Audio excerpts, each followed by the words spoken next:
na vida de cada um, precisam de um olhar global e especializado. Sua Excelência Presidente da República já disse que esse ano vai ser um ano superavitário e significa dizer que aquilo que os professores universitários estão a exigir é possível de ser cumprido. Não deve haver, em regra, repressão sobre o direito à manifestação, por ser direitos fundamentais, constitucionalmente consagrados, cujo a todo cidadão é assistido esse direito. Num dia ganha-se, no outro dia perde. É preciso saber estar em democracia. Prova dos factos. Rádio Despertar. A vitória da liberdade.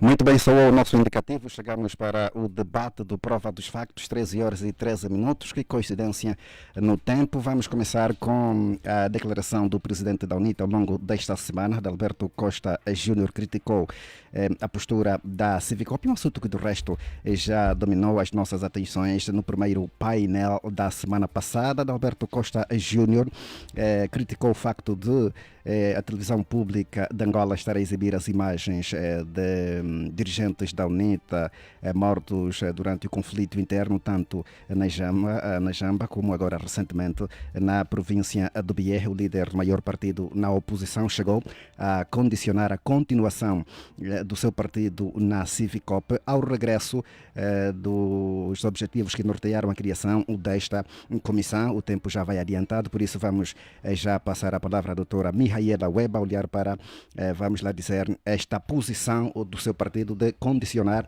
a continuação na Civicop ao regresso ao papel pelo qual esta comissão foi criada. Ora bem, antes de mais, muito boa tarde, caro jornalista, boa tarde aos ouvintes da Despertar, um boa tarde extensivo também aqui para os colegas do painel. Relativamente a essa questão da UNITA ameaçar abandonar a comissão, devo dizer que a UNITA tem toda a legitimidade de estar ou não estar ali onde entende que deve estar ou não deve estar. É uma decisão que só a ela compete e o presidente da UNITA, enquanto representante máximo deste partido, juntamente com o seu comitê permanente, podem decidir deixar de participar na Civicop. E penso que Adalberto Costa Júnior vem publicamente dizer isso porque entende que a Civicop foi criada para um determinado objetivo, e esse objetivo está a ser, eu diria, adulterado. E digo isso porque de acordo com tenho aqui um despacho do Presidente da República que decide criar esta comissão. Exato. E basicamente no preâmbulo diz o seguinte: havendo necessidade de criação das premissas regulamentares necessárias à efetivação da lei, e estamos a falar da lei da certificação de óbitos das vítimas dos conflitos políticos que a Assembleia Nacional aprovou, o Presidente da República entendeu fazer este decreto que estabelece determinadas regras, determinados princípios para a atuação desta entidade. Entretanto, há um outro despacho do Presidente da República, que é o despacho 73/2019, de 16 de maio, que a dada altura, no preâmbulo, o Presidente da República diz o seguinte: convindo instruir um mecanismo para a promoção da auscultação e de um diálogo convergente no sentido de se assegurar a paz espiritual da sociedade face a episódios do passado na convivência nacional, que possam perturbar a unidade e o sentimento de fraternidade entre os angolanos, e é isto que faz o presidente criar então esta comissão e exigir que se faça um plano de ação para homenagear as vítimas dos conflitos políticos. Ora, quando nós verificamos que esta comissão, que tem uma comissão técnica, que, de acordo com a legislação, deve trimestralmente elaborar um relatório e nunca o fez, deve anualmente elaborar um relatório e nunca o fez, ficamos com a sensação de que alguns estão a pensar que as regras só são para um lado e não são para todos. Quando houve a ida a Jamba e ao Quemba, Bié, exato, verificou-se e as pessoas começaram a perguntar, pelo menos os membros que pertencem à UNITA, que fazem parte da Civicop, foram informados? E a resposta foi não. Não foram informados. Estiveram no local? A resposta foi não. Não estiveram no local. Então, do género, tudo aquilo que a televisão pública e a TV Zimbo apresentaram, fere efetivamente esse espírito de irmandade que constam dos diplomas que o Presidente da República recorrentemente foi autorizando para dar corpo à Civicop. Talvez seja esse o motivo pelo qual o Presidente da UNITA ameaçou de facto abandonar a comissão, porque ela se desviou daquilo que foi a sua intenção inicial. O Presidente da UNITA denuncia esta comissão ter sido tomada pelos serviços de inteligência? Sim, de facto. É curioso que quando temos o diretor dos serviços de inteligência a ir ao terreno fazer parte da comissão técnica de escavação e dizem que isso é normal porque ele tem que verificar essas situações, a resposta que temos para dar, se ele vai, tem de ir acompanhado com os outros que também fazem parte da Civicop. Não o faz, significa dizer que vai utilizar esse tipo de ação com interesses político-partidários. Isso é que está errado. Quando se deu a questão das vítimas do 27 de maio, nós não vimos a TPA a ir às valas comuns e a verificar que as ossadas estavam a ser tiradas e colocadas nos sacos e etc, etc. Só nos foi dito que já estão a fazer o trabalho, já foram entregues às famílias, há famílias que solicitaram a verificação por laboratórios distintos, etc, etc. Ora, é exatamente o mesmo tratamento que a UNITA está a exigir desse processo. Portanto, não pode haver dois pesos e duas medidas. Está certo. Doutora Aniceto Cunha, agora consigo esta posição do Presidente da UNITA, a denúncia mesma de que a Civicop desviou-se do objetivo que esteve na base da sua criação e caso não retome este objetivo, a UNITA vai deixar de se fazer representar nesta comissão. Boa tarde, senhor jornalista, boa tarde aos colegas de debate. Antes gostaria de agradecer o convite que foi formulado pela direção central do meu partido, MPLA, e sem esquecer de estender o meu boa tarde aos ouvintes fiéis da Rádio Despertar. Bom, a questão que me coloca, ou seja, o primeiro assunto, né, porque ela tem mais uma característica de assunto, que é precisamente de refletirmos o discurso feito pelo presidente do partido UNITA, do qual eu fiz alguns resumos, né? Primeiro é que ele terá se pronunciado num período de 20-20, ou seja, 20 minutos e 20 segundos. Durante a apresentação do seu discurso esteve nervoso, e via-se, né, que, portanto, a forma como se apresentava, ele lia algo que não foi ele que escreveu e que muitas das quais não se revia. Muitas das quais, ou das coisas que falava, não se revia. é um discurso que peca pelo tempo, porque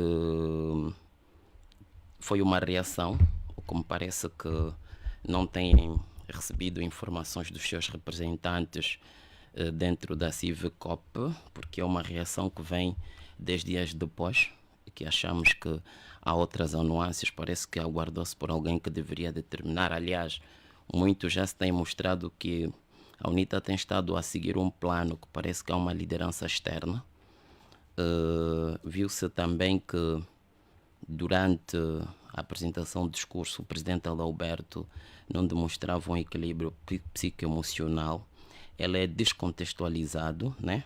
Quando o presidente Adalberto da Costa Júnior pergunta se o governo quer substituir os tribunais, e ele perguntava a todos os cidadãos se quer com isso julgar os líderes Agostinho Neto, Alden Roberto e o Dr. Savimbi. Portanto, esses estão e serão sempre permanentemente julgados pelas histórias. Penso que os seus assessores não terão tomado conta disto, que não cai bem para uma figura do nível do presidente.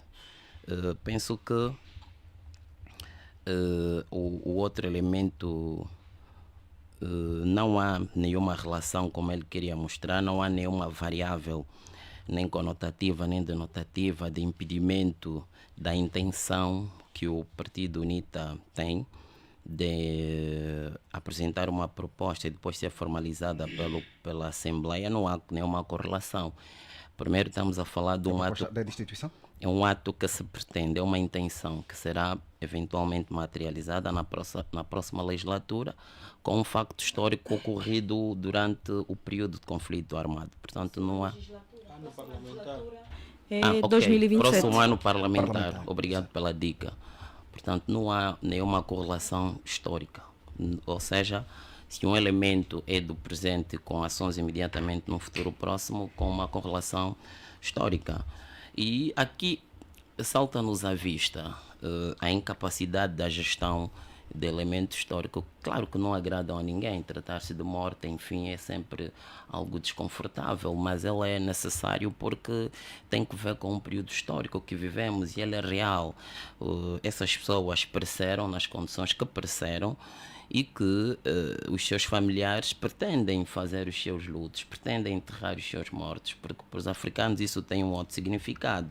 Aqui mesmo, nessa casa de rádio, num dos programas, ou em vários programas, tem-se debatido as questões do 27 de maio e que têm sido tratadas de forma nua e crua. Eu tive a oportunidade de ser um dos convidados num dos programas que falou sobre isso e que, inclusive, a UNITA convidou, portanto, um dos filhos, né, de uma das vítimas, de um dos altos comandantes, aparecido também, digamos, no 27 de maio.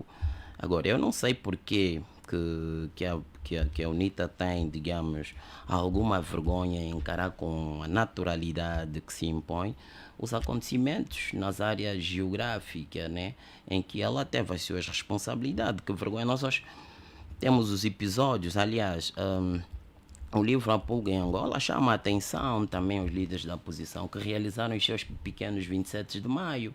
Estamos a lidar com um passivo e não se percebe como é que um passivo histórico e real, cujos muitos dos autores estão vivos, aqui mesmo na Sovismo.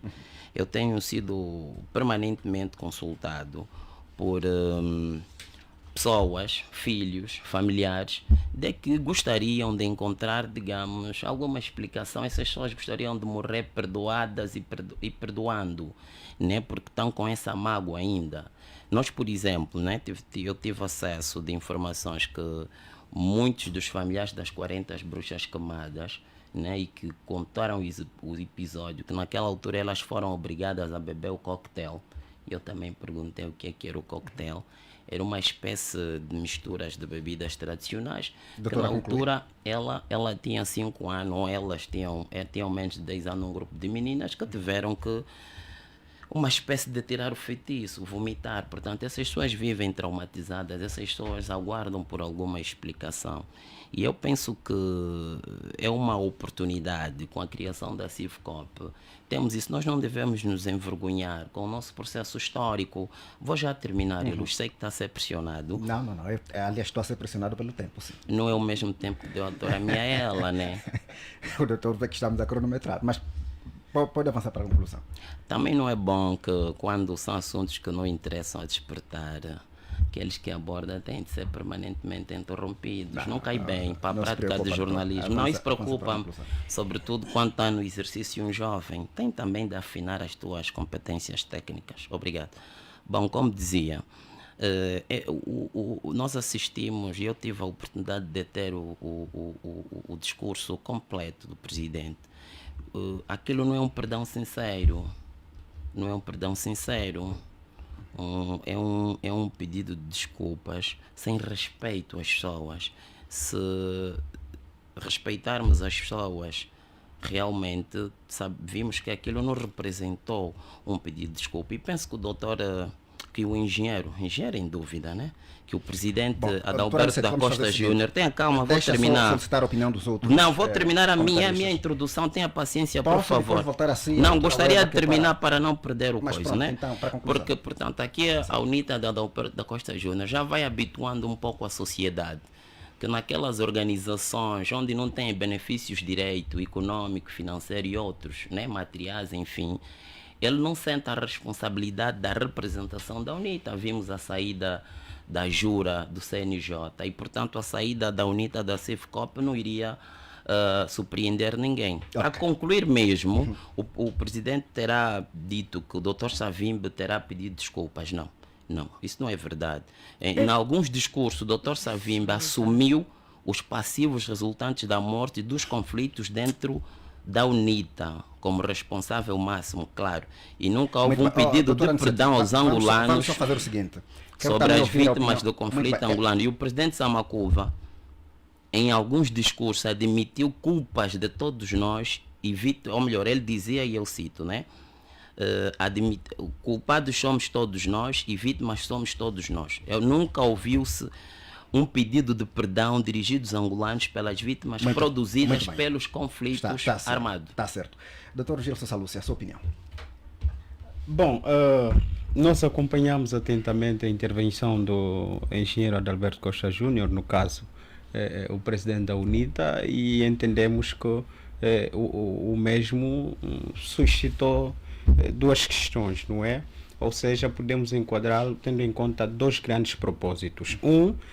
Teve em conta a necessidade de repostar a situação que nós já tivemos aqui a oportunidade, claro, de discutir, que tem que ver com uma atitude da CIVCOP que, no seu entender ou no entender da sua organização, terá descambado do seu propósito inicial, que tem que ver essencialmente com a amostra pública das ossadas de determinadas figuras da UNITA na TPA.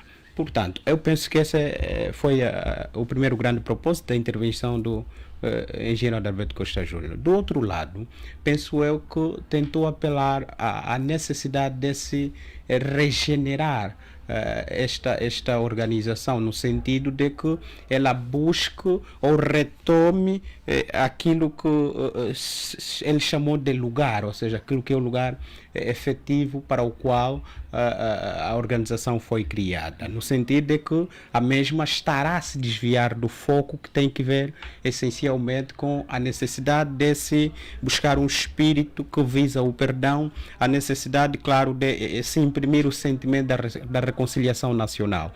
Bom, em relação à ideia de abandonar ou não a CIVCOP, eu penso que, a julgar por aquilo que temos estado a acompanhar em relação aos nossos últimos fenômenos políticos e, portanto, aquilo também que tem que ver com a posição da UNITA em relação ao nosso status político, ou seja, nós temos a UNITA que, no entanto, está na Assembleia Nacional, aceitou ir para a Assembleia Nacional, mesmo, claro, tendo percebido que tivemos um pleito eleitoral com os problemas que tivemos ligados à transparência transparência, ligada até à ideia, segundo alguns especialistas, de que quem ganhou não ganhou, na verdade, e quem perdeu talvez é que tenha ganho. Portanto, a UNITA aceitou ir à Assembleia Nacional, aceitou discutir as questões ao nível das instituições, e penso eu que, tendo em conta esse espírito, tendo em conta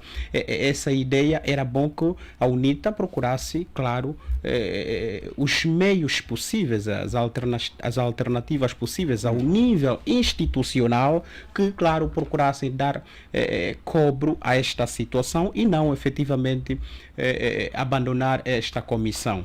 Eu acho que o grande problema nosso não está efetivamente nas ações que têm sido desenvolvidas pela Civicop. Eu penso que o nosso problema é embrionário.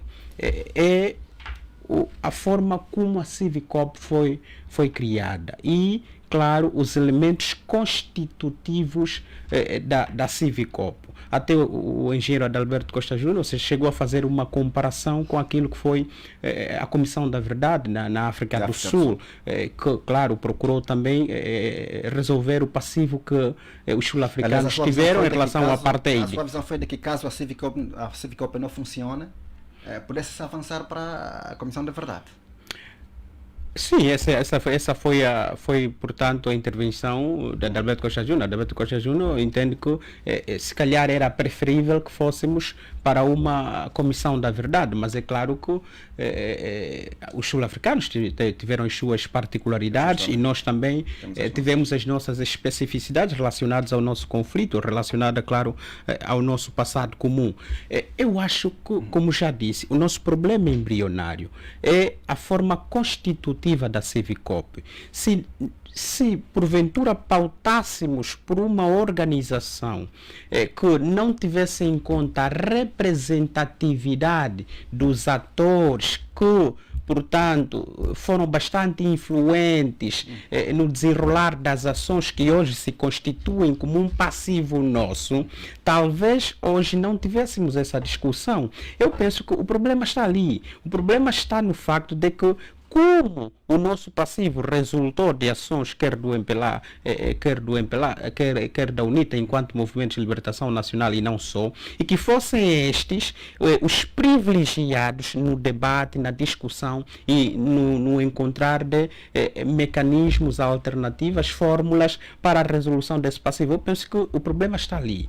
Eu acho que nós teríamos que encontrar uma outra forma de resolver o nosso problema, buscando mesmo até a comparação com a África do Sul, por exemplo. Se olharmos para a Comissão da Verdade, quem conduziu esta comissão não teve ligações partidárias. Todos sabemos que tivemos uma figura religiosa, no caso Desmond Tutu, que conduziu a Comissão da Verdade. E nós aqui na Civicop, é só olhar que nós temos, portanto, figuras muito ativas partidárias a, portanto, conduzirem as ações desta comissão. E mais do que isso, nós temos também representantes ou figuras proeminentes dos serviços de inteligência do Estado angolano, que têm uma ação muito ativa e proeminente também nesta organização. Se o nosso propósito é, no entanto, promovermos um espírito de perdão, promovermos a reconciliação nacional e, mais do que isso, procurarmos honrar a memória, claro, dos nossos antepassados que foram vítimas desse processo,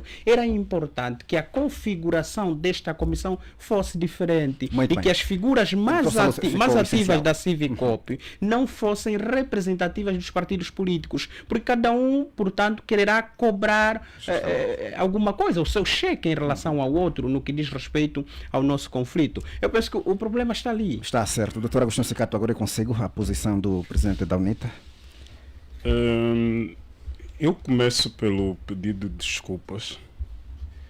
Creio que, para todos os efeitos, o que nós, os angolanos, precisamos é exatamente isto. Os líderes comprometidos que entendem, de facto, a sensibilidade da situação. Creio que, mais do que os partidos puxarem um para o seu lado, o que devemos ter em conta é que, se o Presidente da República pediu desculpas quanto Presidente da República, as lideranças políticas também vão fazendo. Eu estou recordado, isso está num dos discursos do Dr. Isaías Samacuva, um pedido de desculpas em 2007, um pedido de desculpas em 2011. Isso, por acaso, esses discursos estão compilados em livro, que será publicado em outubro, no dia 5 de outubro, e, portanto, ainda poderemos voltar a abordar sobre isso. Está lá, está num discurso, e, portanto, esses discursos estão compilados em livro. E é um dado, é um facto. O engenheiro Adalberto Costa Júnior, quando pedia desculpa, dizia que reiterava mais uma vez um pedido de desculpa. Portanto, que subentendia claramente que os seus antecessores, de uma ou de outra forma, já terão feito. Agora, ele próprio já terá feito. Exatamente. O mérito de uma ou outra desculpa, a forma de se desculpar, o alcance da desculpa, essa é outra discussão, que pode ser a nível desta comissão, da Civicop, ou outra comissão que se pode criar, ou até no âmbito do processo de reconciliação nacional. Assim como poderíamos discutir aqui o alcance, o mérito, a importância das desculpas que o Presidente da República pediu aos angolanos por estes atos. Creio que nesta altura que nós precisamos valorizar é exatamente essas ações positivas que os líderes políticos vão tomando, tendo em conta que tanto de um quanto do outro lado o processo foi sensível. É tão sensível que os protagonistas estão vivos, parte das vítimas, os seus familiares direitos também estão vivos. Portanto, estamos a dizer que há cicatrizes ainda, portanto, há feridas. E, portanto, o tratamento deste processo requer da parte da própria comissão que é responsável por tratar deste processo, também alguma ponderação, algum cuidado, um pouco mais, e cingir-se apenas naquilo que é o seu âmbito de trabalho, técnico e tanto mais. De qualquer modo, nós estamos num processo delicado, um processo de reconciliação nacional. Portanto, nós ainda não estamos reconciliados. Isso é uma verdade. Temos que convir também que nós só tivemos a paz ainda em 2002. E, portanto, é um processo, de facto. O processo de reconciliação leva algum tempo. E temos de perceber que, nesta altura, não interessará aos partidos políticos e não interessará a nenhuma das partes que esteve na contenda, não interessará a ninguém levantar fantasmas.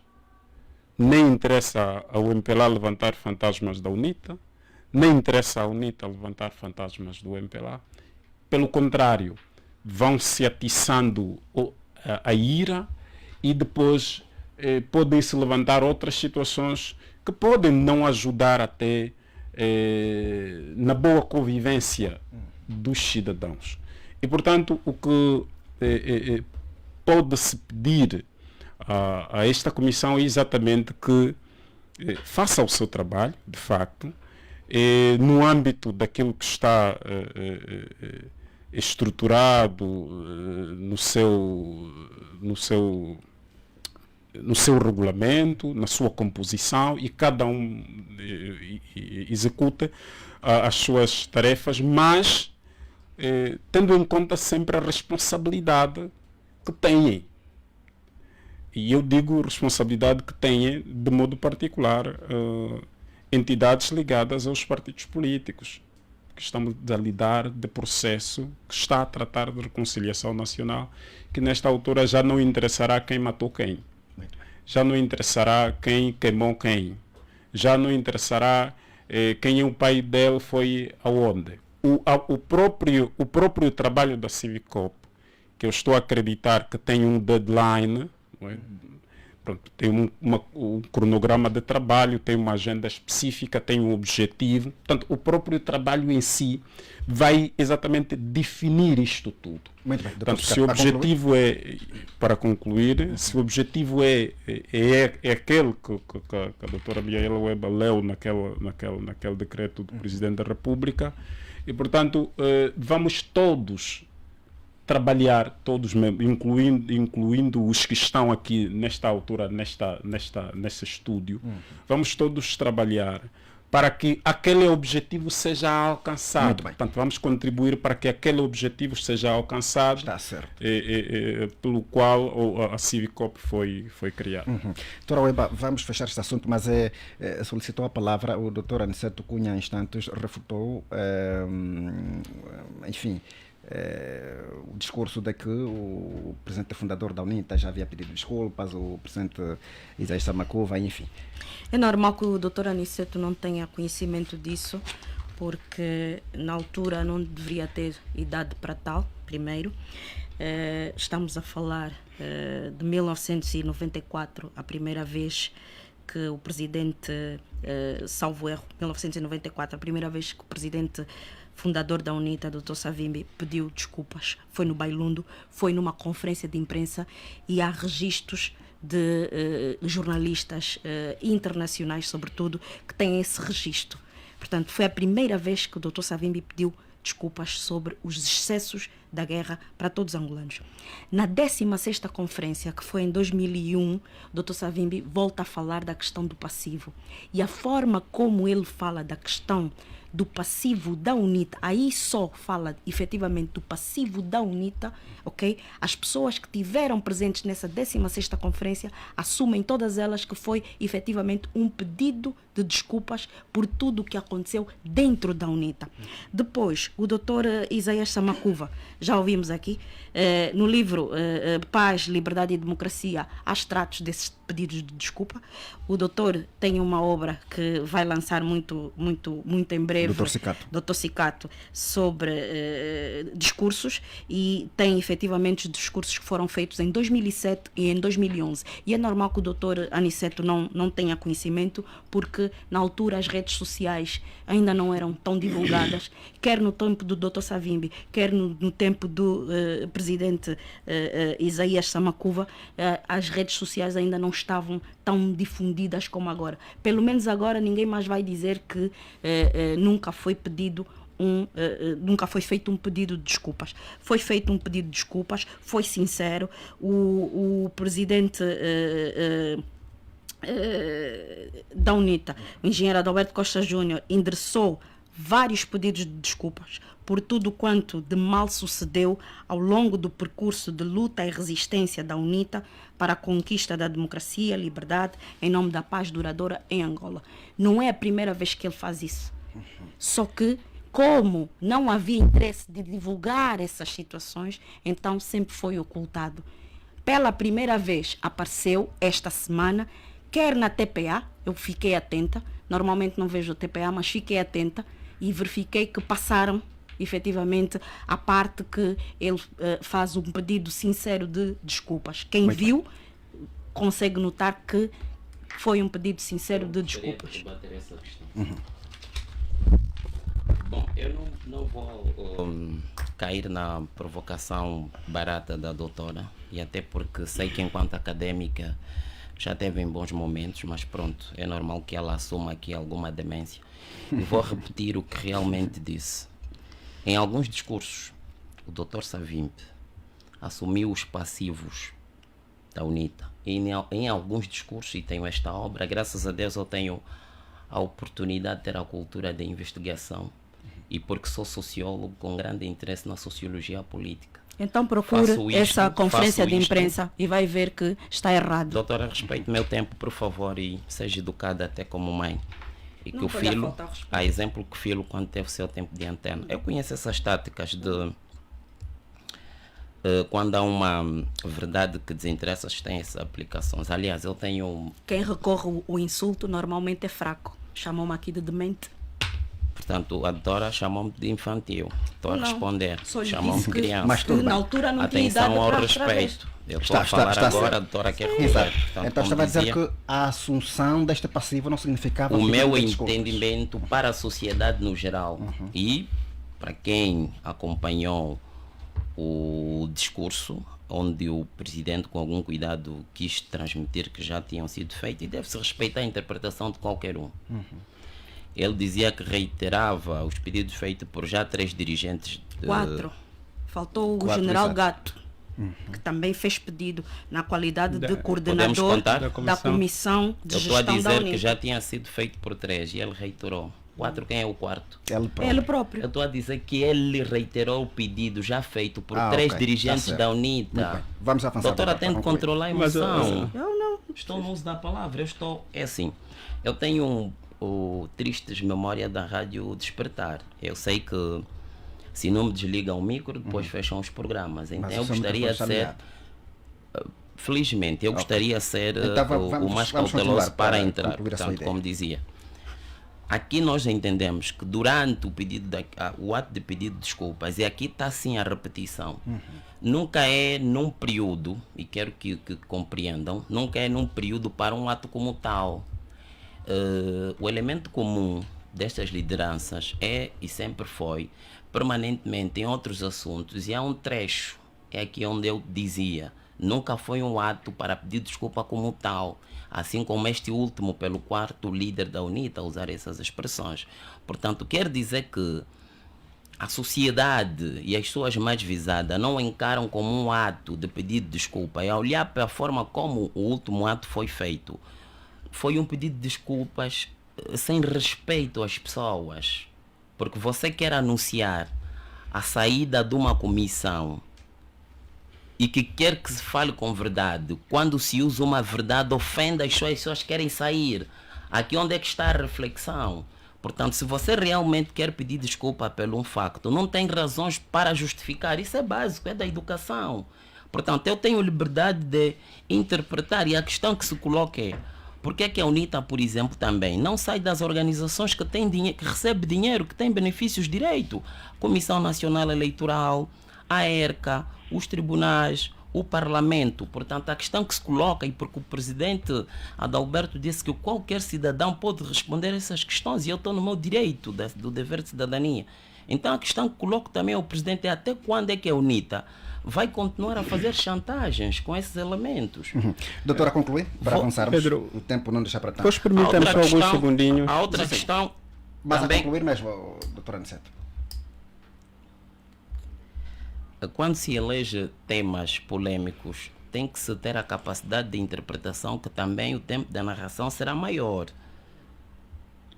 Eu acho que eu trouxe elementos para sustentar as minhas afirmações. Gostaria de que não fosse permanentemente interrompido. Mas não haveria tempo para falar tudo que nós Não é pensamos, tudo, doutor. é o resumido. Então é o resumo que estamos a solicitar. A para outra concluirmos. questão que se coloca é que a UNITA não sabe a composição da CIVCOP. A UNITA não sabe a função do general Miala na CIVCOP. A UNITA não sabe que a deslocação do general Miala obedeceu ao mandato do seu coordenador. A UNITA está lá representado. Que culpa tem essas pessoas se eles não são reportados? Eu penso que, se quisermos realmente, e aqui lembro-me de um extrato do Dr. Samacuva, que eu fiz aqui as anotações. Portanto, quando da entrega dos restos mortais de Alicerce Mango e do Salupeto Pena, cito o Dr. Samacuvas, o ato de hoje é muito importante para a história do nosso país, e é muito importante também para os familiares daqueles que pereceram. este líder, na altura, já tinha uma noção profunda. Porque se nós quisermos resolver os problemas da nossa família, Angola, dos angolanos, teremos de enfrentar esse passivo com alguma dor. Muito bem. E o luto é isto mesmo, é nós enterrar os nossos entes queridos, admitir que pareceram, foram para o além, aceitar essa convivência, perdoarmos-nos com a realidade, admitindo as opiniões e as interpretações diferenciadas. Muito bem. Está Pedro Cafiel, ouvindo, claro, o doutor Aniceto e a intervenção também da doutora Weba, confesso que eu acho que considero, se termos em conta as desculpas, os pedidos de desculpas como pilares fundamentais para resolver e nos reconciliarmos, com certeza não iremos a lugar nenhum. Eu acho que interessa-nos sim. Era importante pedir desculpa? Era. É importante reafirmar, pedir desculpa? Talvez seja. Mas o fundamental para ultrapassarmos esse passivo é pura e simplesmente pedir desculpa? Não. O pedir desculpa resolve e é a súmula das súmulas da reconciliação nacional e da honra à memória das vítimas? Não é. Okay. Portanto, eu acho que deveríamos nos ater, primeiro, claro, na transparência, na integridade moral da Civicop. Refiro-me olhando para os membros ou os elementos que fazem parte desta comissão. Porque mais do que pedir desculpas, é importante que as ações da Civicop concorrem para, no entanto, limpar o nosso passivo. É importante que suas ações promovam efetivamente um sentimento de reconciliação nacional. Mas é claro que se encontrarmos sempre no pedido de desculpa o diferendo entre um e o outro e o pilar ou calcanhar de Aquiles para a tão bendita reconciliação nacional, com certeza que nós não vamos chegar lá. Eu acho que nós temos que passar do pedir desculpa às ações da Civicop e mais do que isso, eu acho que nós deveríamos pensar, não sei o que é que a ciência do direito diz, doutora Weba, devíamos se calhar cogitar a possibilidade de tal qual nós temos no Código Penal o crime de ultraje, também ao nível da comunicação política, devíamos olhar se calhar numa norma ou num artigo que pusesse em causa a ideia comunicativa, que tivesse sempre num matou, no outro não matou, no outro feriu, no outro não feriu, como um elemento a ser sancionado, a ser penalizado por um líder ou representante do partido político. Um segundo para fechar esse assunto. Vamos avançar. Não sei se em um segundo vou terminar, mas vou tentar esforçar-me. Cafiel, em relação a estas, o que é importante reiterarmos aqui é a Civicop tem um objetivo, portanto está ali. O que temos de fazer é que os objetivos devem ser conhecidos, porque também não são conhecidos por muitos, porque não foram divulgados à medida em que deveria ser divulgado. O trabalho é sensível, requer algum cuidado. Também não precisamos expor o trabalho técnico da própria Civicop. O que é que nós vamos ter que fazer? Quando apresentou-se as ossadas de 27 de maio, ninguém falou. Falou-se até aqui de ossadas falsas. E não podemos ter dois pesos e duas medidas. O que estou aqui a dizer é que vamos deixar que a Civicop faça o seu trabalho. Portanto, vamos também pedir aos órgãos... Este recado é para o presidente Samakov. Vamos fazer para o presidente Adalberto da Costa, né, que interferiu no trabalho da Civicop. Não, eu estou a falar para a sociedade. Exato.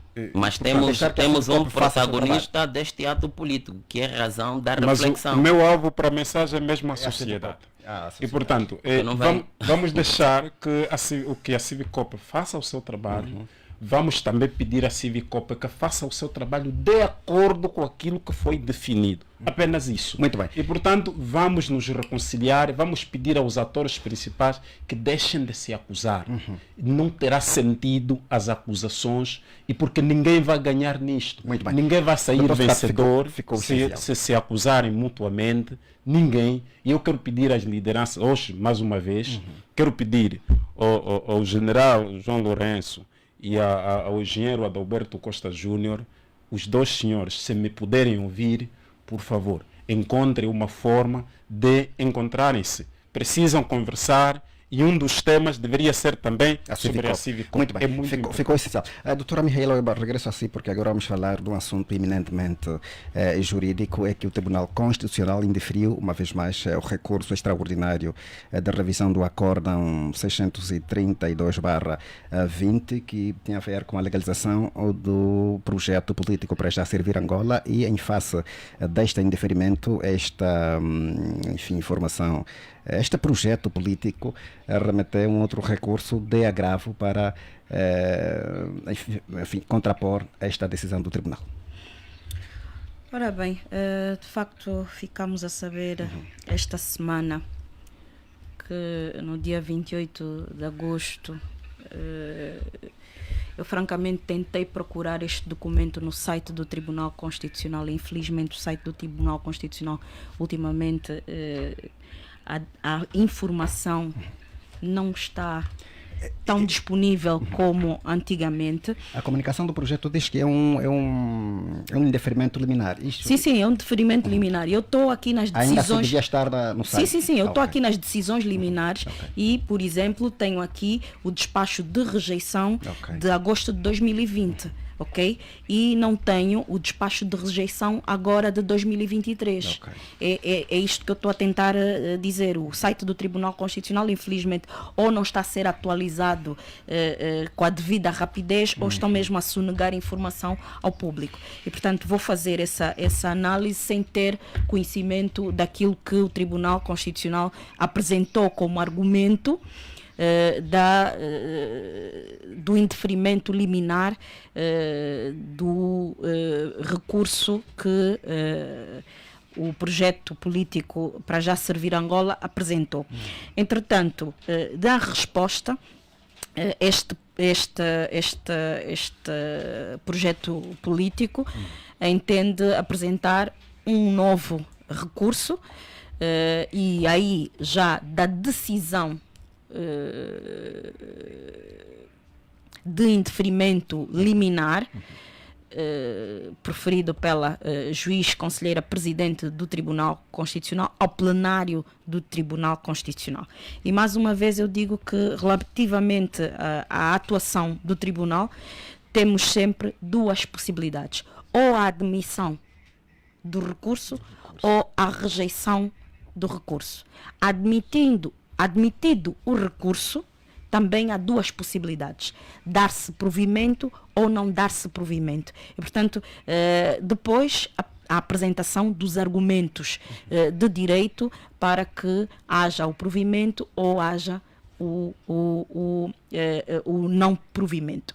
E, portanto, sem ter isso, eu nesse momento não estou em condições de fazer uma análise daquilo que efetivamente foi a resposta do tribunal, porque eu vi nas redes sociais um documento que esteve a rolar pelas redes sociais. Não sei se aquele documento é autêntico, não sei se vocês, a nível da rádio, conseguiram verificar e falar e contactar com o Tribunal Constitucional para saber se aquele documento é efetivamente autêntico, mas pela reação que o projeto político para já servir Angola teve, acredito que efetivamente possa ser autêntico aquele documento. E a questão é precisamente esta: o recurso anterior, este indeferido liminarmente, era já extraordinário. Sim. E agora recurso de agravo. Qual é o alcance, a aplicabilidade deste recurso? Caríssimo, eu estou a recorrer para um tribunal e este tribunal, a pessoa que o representa decide indeferir liminarmente o meu recurso com um argumento que eu não concordo com o mesmo. Estou a dizer isso em miúdos, para as pessoas perceberem o que é que está em causa. Então, eu vou recorrer a uma instância que me permite que o meu recurso seja ou não admitido. E, nesse caso, é o plenário do Tribunal Constitucional. O que é o plenário do Tribunal Constitucional? É o conjunto dos 11 juízes conselheiros do Tribunal Constitucional, onde a Presidente também faz parte e, em caso de empate, tem voto de qualidade. ou seja, ela é que desempata. E, portanto, é para este órgão que agora este projeto para já servir Angola está então a fazer recurso. Está certo, vamos então aguardar Foi o que eu desenrolar. entendi. Muito bem. O desenrolar deste assunto, doutora Aniceto Cunha, consigo este recurso. Diga. Essa seria a sua visão então. Está sempre inquieto, mas tudo bem. Bom, penso que o primeiro que devemos ter aqui é que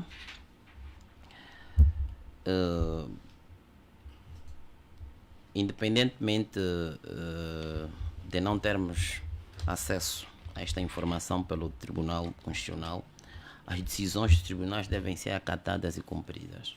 Eu interpreto que, tendo em conta a visão estratégica do líder do Para Já Servir Angola, e que também é um espanto o seu silêncio até o preciso momento, o que indica ou não deve estar muito bem de saúde ou deve estar ausente do país, são duas primeiras notas. E segundo, é uma estratégia... Mas isso não é algo muito pessoal, a questão da saúde, doutor? As pessoas politicamente expostas à Constituição penso que nos permitem abordar sobre as questões. Não fui para a questão pessoal, estou a fazer a leitura do silêncio e tenho este direito de o fazê-lo. Obrigado. Eu penso que isso assenta em duas estratégias, né? A primeira tem que ver com o ganhar o tempo, porque sabendo nós que o projeto Servir Angola tem adeptos e que há um grande número de cidadãos com personalidade jurídica, né? Ou melhor, com capacidade eleitoral, que seguem este líder. Ele quer ganhar tempo, porque ficou claro que ele tem a intenção de se desfazer-se do projeto, como é o nome desse projeto, que juntou a UNITA está-se a referir à FPU. Ok, a FPU, muito obrigado. Ele já demonstrou intenções claras que vai desfazer-se da FPU. E para ganhar tempo, ele sabendo que era quase que esperado que o Para Já tivesse, né, ganho essa luta jurídica ou judicial, ganha este tempo para que consiga se manter a nível do mercado político interno e para que o seu projeto continue a ter a força viva, né, pela qual integrou o mesmo projeto. E com o tempo, o que é que ele fará? Uma outra visão. Ou ele terá que comprar um partido político já existente e devidamente legalizado, não é? Ou então terá que se filiar, digamos, e como sabemos, ele não quer ter, digamos, uma submissão, e este é o mesmo motivo da sua inquietação, está dentro da FPU, mas não ter um instrumento político de luta para o alcance não do poder, mas dos seus objetivos, como ficou marcado em várias fases. Essa questão do tempo ele releva, só que a segunda questão é que ele não está a dar conta, é que o mesmo tempo concorre contra si. Primeiro, o próprio tempo, fator idade, fator contexto, as dinâmicas novas, sociais e políticas. Portanto, ele tem de ter em conta que serão fatores que estarão diretamente contra ele. Aliás, o tempo não perdoa. E eu penso que alguém na casa dos 70 anos, né, nesse período e fora de uma organização política, a sua manutenção deve ser refletida de uma outra maneira, não por estes caminhos em que ele está a trilhar, que será mais danoso e, portanto, poderá custar muito para a sua imagem futuramente. Está certo. Doutora Gustavo Secato, esta questão da legalização do Para Já Servir Angola está a ser um caminho longo. Infelizmente, está a ser. Digo infelizmente. Não havia necessidade de ser tão longo, até porque a lei dos partidos políticos é clara a respeito disto. Portanto, basta a comissão instaladora reunir os requisitos e seguir os timings, isso resolve-se logo de imediato. A análise que se pode fazer é política neste processo, até porque o Tribunal Constitucional é um tribunal também político. Mas político como assim, doutor? A sua composição? O Tribunal Constitucional é político. É um tribunal político. E, portanto, a análise também que podemos fazer é exatamente política. Creio que se nós fazermos uma avaliação do declínio das democracias, não interessa muito a nós termos, dificultarmos até a legalização de projetos como o Para Já. Não interessa. Até porque nós temos uma sociedade que hoje precisa de alternâncias. Eu, quando digo alternâncias, a sociedade hoje, em função da sua evolução, precisa de outras escolhas. Nós temos uma sociedade que foi habituada a escolher a UNITA, a escolher o MPLA, a escolher a FNLA durante algum tempo.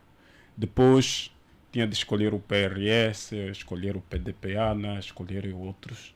E outros depois foram morrendo ao longo desse período. Há esta necessidade de se conferir o direito daqueles que não se revendo nas outras forças, nas principais forças políticas, entendam formar outras forças políticas. Portanto, há esta necessidade, do ponto de vista político, de admitir então o surgimento de outras forças. Pode ser interpretado aqui como uma espécie de dispersão de voto, como alguns académicos também fazem, abordam. Portanto, tem o seu sentido isto, mas o que é importante é que não seria bom olharmos para as pessoas como tal. Não poderíamos analisar o Para Já na pessoa do líder, assim como não poderíamos analisar os outros partidos na pessoa dos seus líderes. Claro, são eles os principais motores das estruturas, mas é importante olhar para o futuro.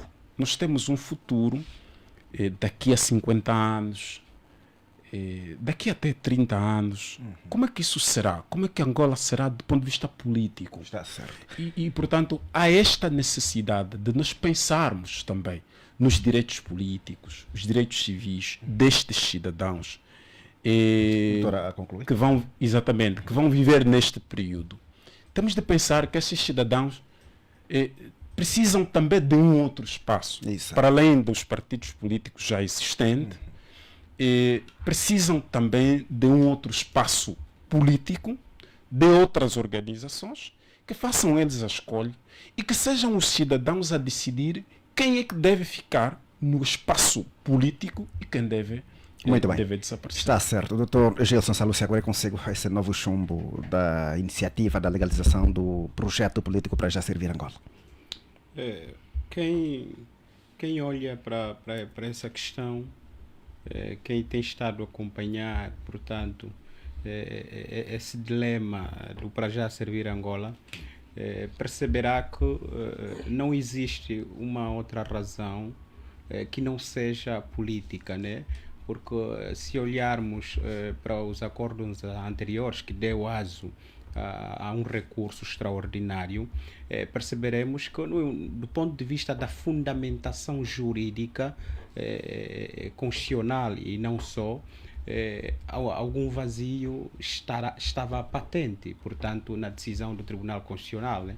E fizemos até aqui discussões relativamente aos processos que até vinham de instituições do Estado e que, portanto, de credibilidade, claro, não de fontes oficiosas ou outras, e percebemos, claro, que do ponto de vista da fundamentação jurídico-constitucional sobre o reunir de requisitos ou não por parte deste projeto político, percebe-se que, claro, há aí um vazio, e havendo isso, não podemos fazer uma outra leitura que não seja efetivamente a leitura política, né? É um caso político e penso que só politicamente será resolvido. E eu acho que quem olha para essa questão tem de dirigir-se diretamente à sua máxima figura, né? Que é Abel Chivucovuco. E ao olhar para essa máxima figura, portanto, que encabeça esse projeto, nós podemos até trazer aqui, portanto, a visão de Max Weber, né? Max Weber dizia que a questão do poder, muitas vezes, ela deve ser compreendida tridimensionalmente, não é? Há instituições, há individualidades, há pessoas que reúnem em si três poderes. Um é o poder tradicional, o outro é o poder carismático e por último, é o poder legal, aquilo que também chamou poder racional. E quem olha para Abel Chivucovuco compreende que é dos poucos, né, faz parte daquele nicho muito restrito, muito curto em Angola, de atores políticos, de figuras políticas em Angola, que reúnem-se, portanto, três dessas duas dimensões do poder que o Max Weber faz menção, né? Primeiro, é uma pessoa carismática, isso é patente nas ações que desenvolve. Vimos como é que fez nascer o projeto da Casa CE, da coligação eleitoral, e nem precisou de 2, 3 anos para se afirmar e se compreender como uma terceira força política de Angola. E portanto, não temos que discutir a questão do carisma. E por outra, do ponto de vista tradicional, é uma figura que se encaixa, né, no nosso rol cultural. E, portanto, para a continuidade das suas aspirações políticas, falta-lhe agora o poder racional, que também é conhecido por poder legal. E é nessa questão em que, infelizmente, e vamos fechar com esta questão mesmo. Ele fica inibido porque o seu projeto, infelizmente, não consegue caminhar, não vai conseguir. Não sei se do ponto de vista jurídico, estamos aqui com a doutora Weber, jurista, e portanto já adiantou aqui algumas coisas e provavelmente não teremos muita coisa. E claro, tendo em conta também o facto de ser uma questão mais política, eu acredito que não vai dar em muita coisa, né?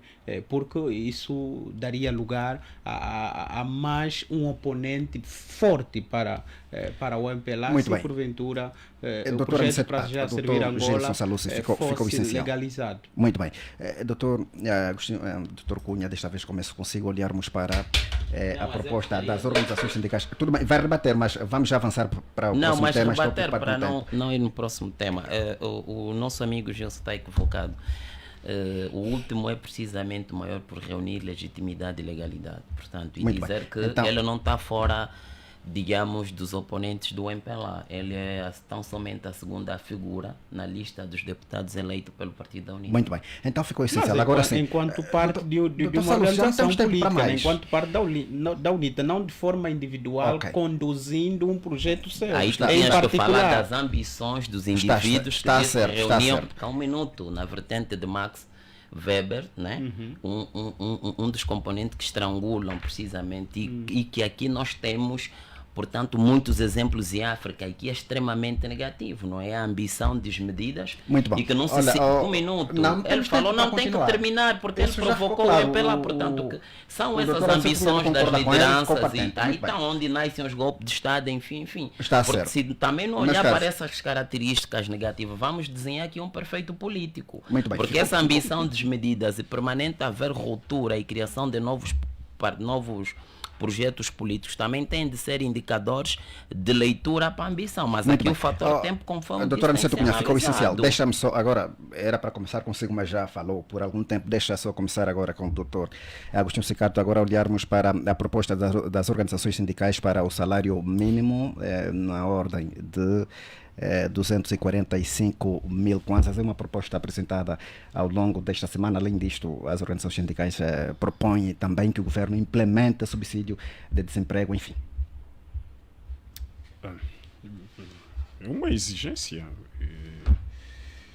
que se espera que seja aceite por quem tem responsabilidade por isto. Aliás, as organizações sindicais existem exatamente também para isto. Mas vamos olhar para o quadro concreto, para a nossa realidade. A razão de ser desta proposta é praticável, enfim. Sim, essas organizações sindicais também fundamentam. Exato. E, portanto, se olharmos para aquilo que é fundamento dessas organizações, portanto, tem sentido. Agora, quem vai responder essa pergunta vai ser o Executivo. Se no âmbito daquilo que é a sua planificação, existem exatamente condições para poder responder no âmbito dos seus programas, políticas públicas. Isto prevê-se, se prefere ser julgado nas urnas em 2027 pelas consequências que pode causar, que podem causar esses problemas que afetam essas classes e depois afetam a sociedade no seu todo. Creio que o que importa aqui é essas organizações, o contrário do que às vezes se pensa que são contestatárias e tanto mais, vêm mais para até ajudar a redesenhar melhor as políticas, os programas. Portanto, porque quando estes reivindicam e de modo objetivo, seria bom para o Executivo direcionar imediatamente no âmbito daquilo que dispõe os programas para estes problemas em específico. Porque nós também, e esse é o problema nosso maior no país, tem a ver com os estudos. Portanto, os grandes problemas que nós temos sociais visam exatamente o surgimento de planos errados. Portanto, nós temos planos completamente errados e que na maior parte das vezes concebe-se um plano, implementa-se num ponto e a necessidade está no outro. E, portanto, mas essas organizações, quando apresentam essas reivindicações, indicam até caminho. Justamente. E, portanto, é destas organizações que têm a responsabilidade de execução, que têm a responsabilidade de planificar, deve-se ater os seus relatórios, mesmo as reivindicações, as suas propostas. Portanto, terem isso em conta, estudar com estas organizações, por exemplo, mais do que ver esta aqui como mais uma contestação, é chamar essas organizações. O que é que falta? Portanto, como é que podemos fazer? Vamos ainda discutir. Portanto, a disponibilidade do Executivo é até aqui. Como é que entendem que podemos solucionar isso? Portanto, nesta base de interação social, daí que essas organizações, várias vezes já ouvi o Executivo a dizer que são parceiras sociais do Executivo. Muito bem. Surge exatamente para isto. Portanto, é apenas isso que muito bem. Se me oferecia. Agora, se aconselho o doutor Dr. Aniceto Cunha essa proposta das organizações sindicais de fixar o salário mínimo em 245 mil kwanzas e o subsídio de desemprego, sem prejuízo de falar de outros pontos constantes do caderno reivindicativo. Penso que ser uma questão legítima que assiste o sindicato, e acredito que ela foi feita na base da atual realidade social, se termos em conta a crise cambial que vivemos e, consequentemente, a perda da capacidade de compra das famílias, né, que são suportadas pelos seus parentes que representam as empresas, organizações, enfim. Nós acreditamos que esse incremento é uma opinião, contrariamente ao que diz o Dr. Cicato.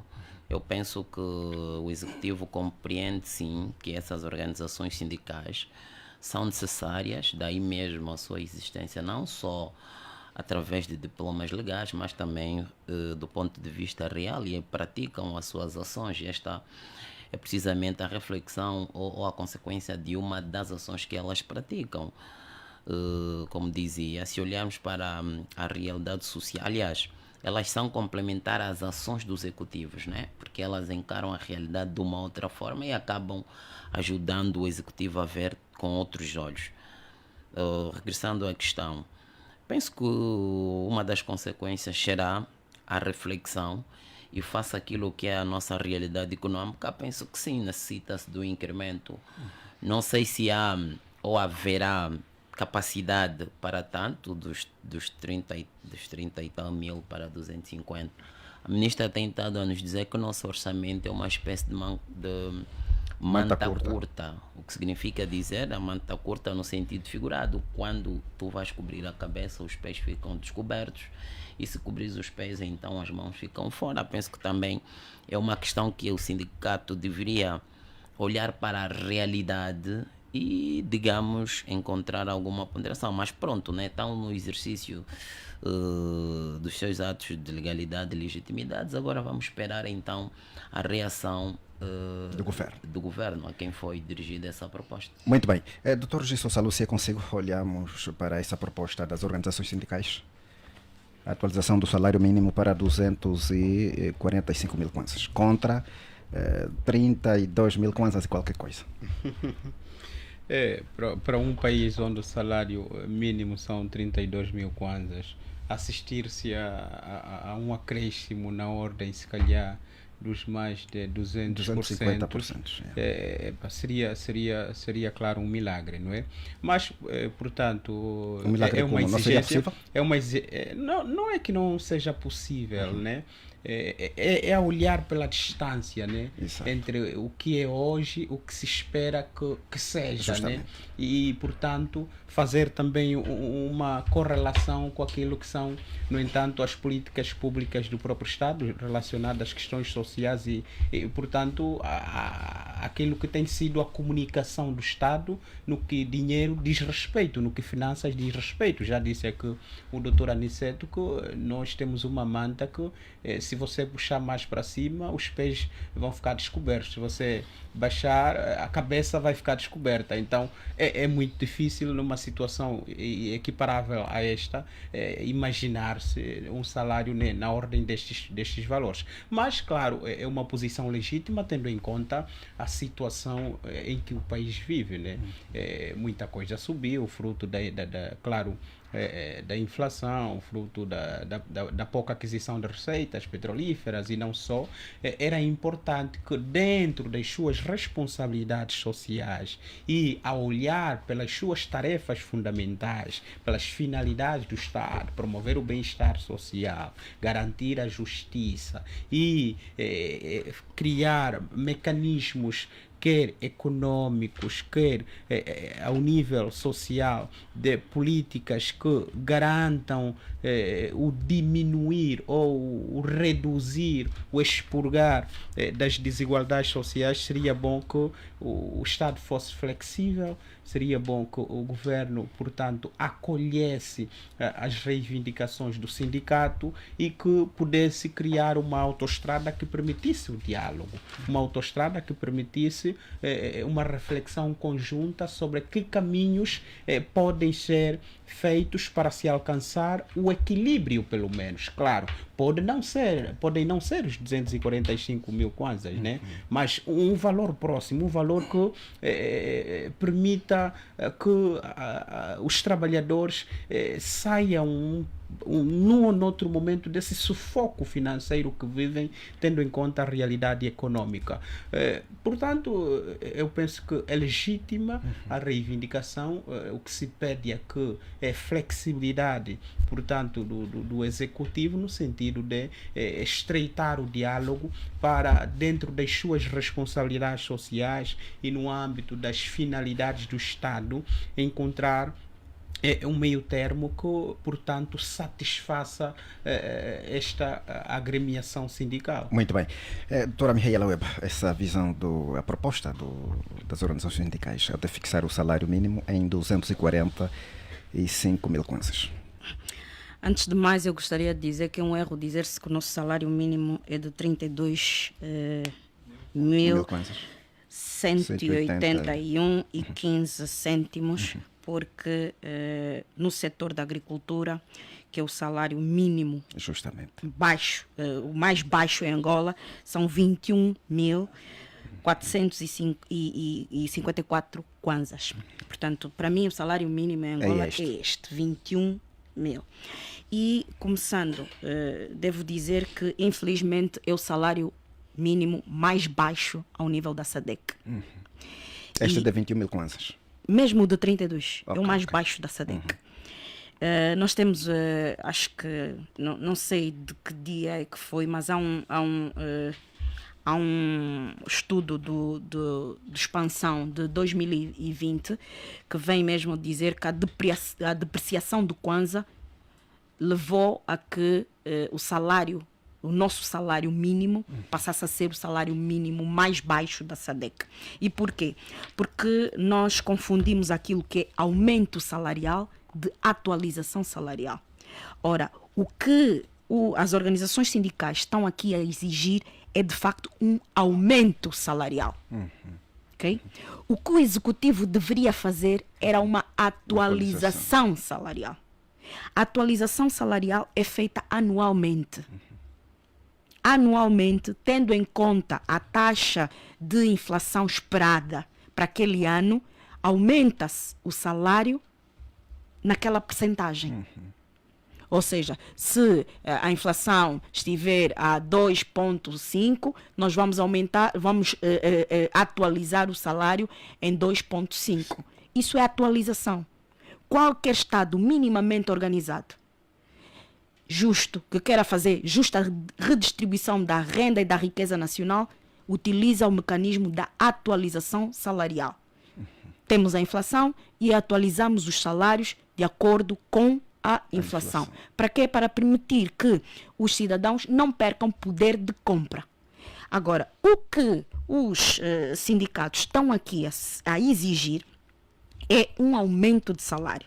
Ou seja, passarem dos atuais 32.181,15 cêntimos, que eles entendem que é o salário mínimo, não estão a ver o salário do setor da agricultura, que é 21, da indústria transformadora, que é 26, e da indústria extrativa, que é o mesmo, que é o 32 mil kwanzas, estão a exigir que aumente para 245.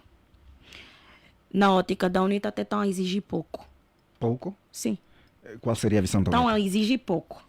Porque nós defendemos que o salário mínimo em Angola, tendo em conta todos os fatores, quer da nossa economia, quer daquilo que nós produzimos, quer da justa redistribuição da renda e da riqueza nacionais, nós deveríamos ter um salário mínimo de 500, o equivalente a $500. E essa proposta do sindicato equivale a $300? Essa mais ou menos, proposta do sindicato equivale a $250. $250, ok. Portanto, no nosso entender, até estão a pedir pouco. Mas estão a pedir pouco e as pessoas não conseguem entender isso e dizem, mas não, o nosso orçamento é uma manta curta, puxamos para a cabeça, os pés ficam destapados. Não. O problema é que puxamos para a cabeça, porque a cabeça é que tem o topo, e o topo é que arrecada tudo. Nós não podemos continuar a ter um presidente da República em que a cada saída dele, o país tem que pagar cerca de $14 milhões dos cofres do Estado. Não podemos. A manta está na cabeça. A manta está na cabeça. Não Nunca podemos ter uma empresa pública cujo PCE estrangeiro ganha 68 milhões de kwanzas. Não podemos. E, portanto, é mais do que justo os sindicalistas exigirem isso, porque têm conhecimento disso tudo que se passa. Muito bem. O dinheiro está a ser mal gasto, ok? Está a ser gasto onde não se deve e não se está a valorizar aqueles que efetivamente fazem Angola pulsar, que são a larga maioria dos trabalhadores angolanos. Exato. Dr. Gelson Salus, regresso a si, só temos mais 30 minutos para fechar o nosso programa. Vamos agora olhar para uma espécie de braço de ferro entre os mototaxistas e o governo da província de Luanda, em face das novas medidas administrativas do governo provincial de Luanda, que proíbe a circulação dos mototaxistas nas zonas urbanas.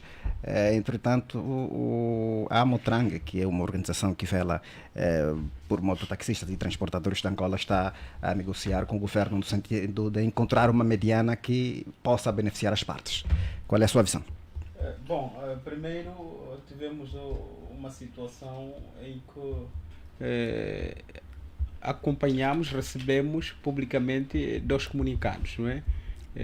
Um primeiro que fez menção em relação à restrição por parte dos mototaxistas em mais de 50, penso eu que são 50 vias onde não podem circular, e 2 dias depois penso eu que saiu uma outra comunicação dizendo que não, ainda não estavam proibidos. O que deveria entrar em vigor seria um projeto de sensibilização e não só. É um comunicado que até ainda consegui ler hoje de manhã na página do governo provincial de Luanda. Justamente.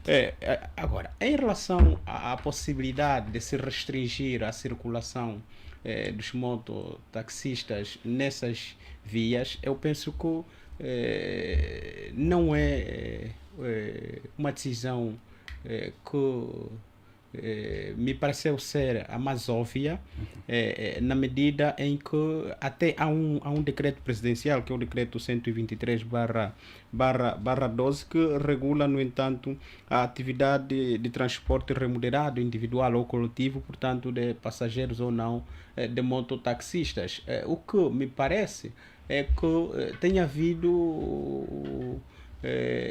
que expressão eu vou utilizar? Tem havido por parte das autoridades que têm responsabilidade de impor a ordem e não só um deixa andar, um laissez-faire, não é?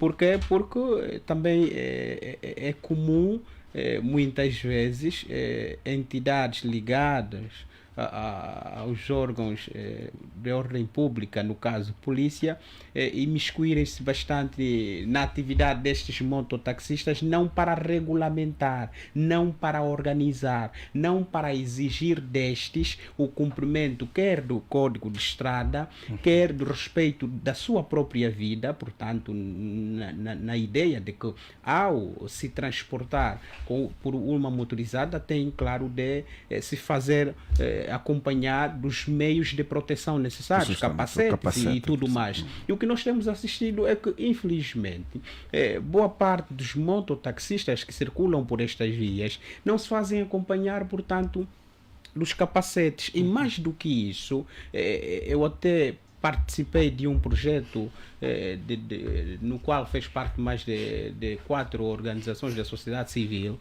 em que o propósito maior era essencialmente sensibilizar os mototaxistas e, portanto, ouvir das grandes dificuldades que vivenciam e não só. E o que é que nós conseguimos perceber com a coleta de informações é que boa parte dos mototaxistas nunca foi até uma escola de condução.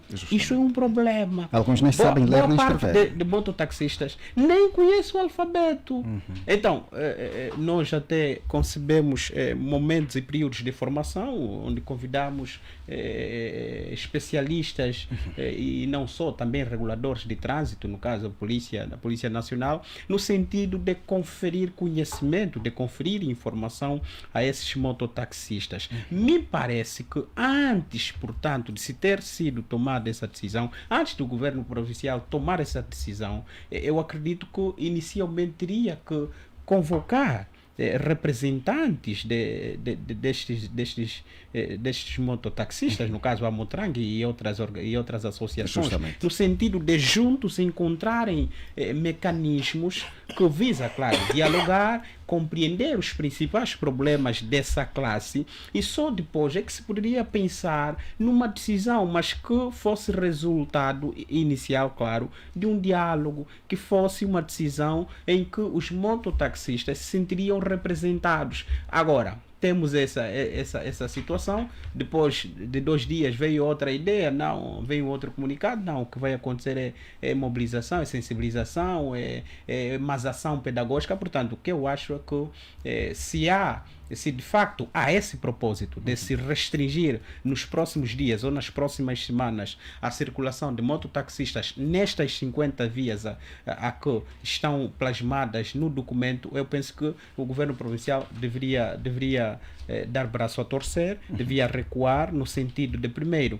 compreender os reais problemas dos mototaxistas e, junto com as associações representativas desta classe, encontrarem formas de resolver o problema, porque também, é claro, vimos o relatório, só no primeiro semestre deste ano diz que mais de 150 mil vítimas foram infelizmente por conta dos mototaxistas, né, por conta de acidentes de motorizados. Muito bem.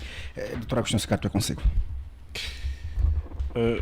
O Cafil, há aqui uma avaliação que nós precisamos fazer. As medidas são medidas e, portanto, os governos podem tomar decisões de acordo com aquilo que melhor acharem que podem facilitar o trabalho ou a implementação de um determinado programa. O que está aqui em causa não deve ser este. Portanto, onde é que está o problema? O problema está no taxista circular, o problema está no taxista não ter habilidades para poder, o taxista, o motoqueiro, em poder andar, ou o problema está em não usar capacete, ou os problemas são esses todos conjunturais, ou o problema está na fiscalização. O problema está em tudo isto. Mas quem é que como é que podemos encontrar então solução para isto? Isso não se resolve com medida. Não. Isso não se resolve assim. Isso resolve-se com estudos. E os estudos indicam caminhos para evitar exatamente que o governo tome uma medida, depois recua. Portanto, toma uma medida e depois da medida é que toma outra. Portanto, dá conta que afinal não deve ser desta e, portanto, o passo agora deve ser esse. Isto até não ajuda muito na imagem do governo. E, portanto, há esta necessidade. Temos muitas universidades. Só mesmo em Luanda temos muitas universidades. Há centros de estudos. Há especialistas nestas ciências sociais que podem ajudar o governo da província de Luanda a ter decidir sobre a mobilidade urbana em Luanda. E, fundamentalmente, decidir sobre quem é que deve ser o quê, como é que se deve trabalhar. A pergunta aqui é, em Luanda tem estradas onde os motoqueiros devem ser proibidos e tem estradas onde devem andar? Essa é a grande questão que se deve colocar. E qual seria a resposta então? O governo provincial vai responder. E a outra questão é, como é possível admitir-se um indivíduo que não tem habilitações a ter de levar outrem? Portanto, alguma coisa está errada. De quem são as motos? Isso é importante. Assim como nós perguntamos várias vezes de quem são os táxis. E quem são esses mototaxistas? São indivíduos que têm problema de desemprego. É na mototáxi que encontraram a forma também de encontrar o seu sustento. Portanto, é um problema social. Sim, está. Temos dois problemas aqui que, para mim, sendo resolvidos, nós vamos ultrapassar este problema que não haverá necessidade de qualquer medida. Que é, primeiro, resolver-se o problema do desemprego. Esta é uma medida que se pode encontrar. Depois resolver-se o problema da mobilidade. E uma das formas de resolver isso é resolver o problema das estradas secundárias e terciárias. É verdade, em Luanda tem muitas estradas do que o número de carros que nós temos. Muito bem, portanto, para concluir, há esta necessidade de se tomar medidas para que, em vez de se andar atrás de quem não está com capacete, e porque não tem mesmo capacidade também de comprar o próprio capacete. Em vez de se andar atrás de quem está a levar pessoas e não tem carta de condução, e porque quem lhe deu a moto é um agente da polícia, porque também precisa aumentar um pouco no dinheiro, porque o salário está a atrasar. É outro problema, outro fator que nós temos. É um cidadão que precisa também aumentar um pouco do seu. Portanto, enquanto não resolvermos esse problema, os problemas sociais, o governo até pode tomar medidas. Atenção, não se está contra a medida. Está-se a avaliar a própria medida. Até que ponto é que essa medida pode ser realmente, de facto, execuível? Está certo. Portanto, o que é recomendável, então, esta é a minha recomendação, é o governo recuar, tal como recuou nesta medida, e recorrer-se aos estudos, fazer-se um estudo um pouco mais aprofundado e tomar então uma medida que se adequa de acordo com os estudos. Muito bom. Ficou essencial. Doutora Mihaela Weba, a sua opinião. Ora bem, o governo provincial de Luanda proíbe a circulação de mototáxis e veículos pesados no casco urbano. Nos anos 80, o casco urbano era o antigo município da Engombota, parte do antigo município da Maianga e parte do antigo município do Rangel. Isso para englobar o Largo 1º de Maio, o antigo Largo 1º de Maio, que tinha tripla jurisdição. Uma parte é Rangel, uma parte é Maianga e outra parte é Engombota. Hoje o governo provincial de Luanda acho que considera casco urbano todas as vias devidamente asfaltadas da província de Luanda, tendo em conta as vias escolhidas para a proibição da circulação. Mas a minha pergunta é a seguinte, e faz-me muita confusão algumas coisas que são feitas em Angola. Será que o governo provincial de Luanda tem legitimidade para restringir de modo ilimitado a circulação de táxis, de motos? Não tem? Eu penso que não. É assim, de acordo com o direito que nós, cidadãos angolanos, temos, qualquer cidadão angolano pode livremente movimentar-se, excepto nos casos em que a lei determinar restrições. É a lei que determina. Que eu saiba, o governo provincial de Luanda ainda não é legislador. Então, é daquelas coisas que eu às vezes paro para pensar, eu digo não, das duas uma. Ou eu é que levo as coisas muito a sério, ou então aqui o país devem achar que todos nós somos uns mentecaptos que não podemos parar e pensar e dizer alto lá. A primeira vez que eu vi isso, eu disse não, deve ser ou fake news, ou alguém está a tirar uma piada qualquer. Isto não pode ser verdade. Então, imagine restringir a circulação de motorizadas em determinadas artérias. E a pergunta que um amigo meu fez foi a seguinte: mas então eu que tenho a minha motorizada, gosto de andar com ela de quando em quando, já não vou poder utilizar essas vias? E depois então é que veio a resposta num novo comunicado a dizer que não, eram os mototaxistas e os veículos pesados, etc, etc. Ora, acho que deve haver uma orientação, uma coordenação entre vários setores governativos para resolverem esse tipo de situações. Primeiro tinham que estudar o impacto que essa medida ia tomar e afetar as famílias que dependem disso. O doutor falou bem, aqui o doutor Cicato falou bem. Se forem retirados, muitos deles ficarão no desemprego. Ora, a nossa taxa de desemprego já é elevada para querermos aumentar mais e criar mais um problema para todos nós enquanto cidadãos. E, portanto, acho que foi uma medida que foi tomada, eu não diria de ânimo leve, porque acredito que alguém deve ter minimamente pensado que estava a fazer alguma coisa para organizar, mas o que de facto veio é criar pânico, veio criar desorganização e veio criar uma manifestação que nós vimos brutal de mototaxistas, que também não queremos essa situação.